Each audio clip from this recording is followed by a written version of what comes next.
Buongiorno e ben ritrovati con il TG Flash di Neo Sicilia. Di seguito i titoli più importanti della mattina. È Stefano Neri la vittima dell'incidente mortale avvenuto ieri sera in via San Leo ad Adrano in provincia di Catania. Il giovane aveva solo 19 anni, viaggiava a bordo di uno scooter insieme a un coetaneo rimasto gravemente ferito nell'impatto. Si è spento all'ospedale pediatrico di Cristina di Palermo il piccolo Thomas, il bambino di 4 anni rimasto coinvolto in un grave incidente con una minimoto lo scorso lunedì nel quartiere Boccadifalco.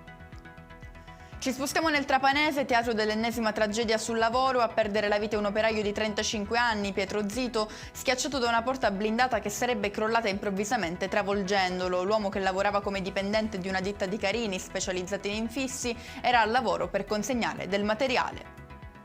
Un incendio è divampato ieri sera all'interno della raffineria Sonatrach di Augusta, situata nel polo industriale di Siracusa. Feriti 2 operai che stavano lavorando alla riattivazione di un forno all'interno degli impianti. I 2 avrebbero riportato ustioni di secondo e terzo grado per il 35% della superficie corporea. Nuovamente chiusa al transito la Scala dei Turchi, l'attrazione turistica che era stata resa accessibile l'anno scorso dopo 10 anni di inattività. Ha deciso di renderla off limits il commissario straordinario Calmero Burgio per mancanza di sorveglianza. E con questo è tutto, prossimo appuntamento stasera alle 19:30. Grazie per averci seguito, buon proseguimento di giornata.